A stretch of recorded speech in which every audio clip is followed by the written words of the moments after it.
السلام عليكم ورحمة الله وبركاته. كم يردن كبجمدودا جالسمتوني هردفتوني برسيسا ورما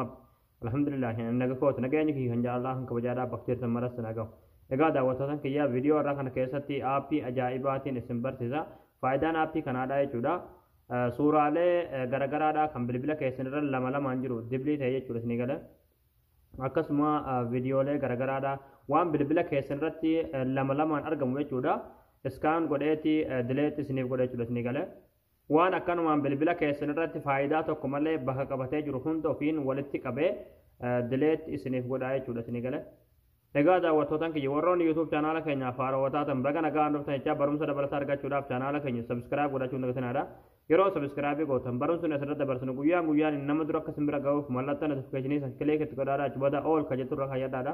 barumsaan garraadhaa sin darbee yuutuub chaanaala keenya jala seenaadha viidiyoo baay'eetu jira viidiyoo barumsa irraa barattanii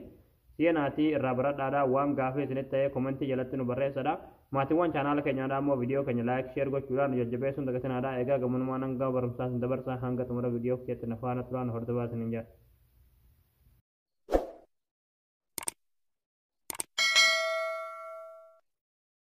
hayyee daawwattootaan kiyyaa aappicha argachuudhaaf pilaastorii keessatti galtanii achi booda bakka seerchii kanarratti jechuudha riimoo dabilkaat footos ittiin barreessitanii egaa aappichi kanoo kanaan buufadhee waan qabuuf oopinuma irratti hundee isinitti agarsiisa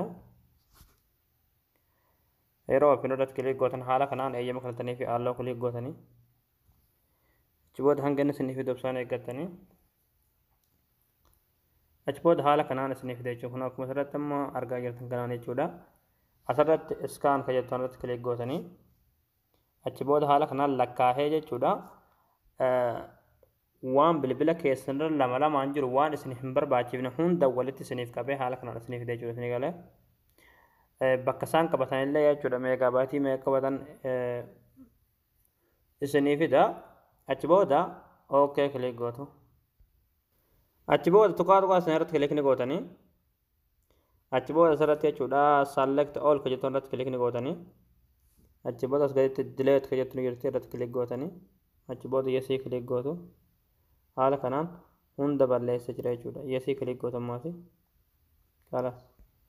amma haala kanaan suuraalee garagaraadhaa suuraa wal fakkaataa lama lamaan bilbila keessanirra jiru tokko qofaa dhiisee isa dabalataa san haala kanaan isiniif akka jechuudha ammallee dabalataan koodii birootiin isiniif hima koodiin kuni waan bilbila keessanirratti bu'aa hin qabne waan bilbila keessanirra akkanumaan bu'aa tokko malee taa'utti jiru tokko isinirraa balleessa jechuudha isinii galee waan isiniifis bu'aa hin qabne waan bilbila keessanirrattis bu'aa tokko hin qabne tokko jechuudha mana bilbilaa keessanirra galtanii achi booda najma murabbaa sagal duwwaa murabbaa gootanii achi booda asirratti jechuudha kan lammaffaa kanarratti jechuudha dileet daambisteet ka jedhu irratti kilik gootanii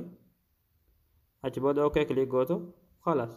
egaa daawwattootaan kiyyaa isinii gala jeetan abdii qabaa barnoonni keenya kanarraadhaa asirratti raawwataa viidiyoo keenya namni baay'een argee kan irraa fayyadamu laayik sheer gochuun dagatinaadha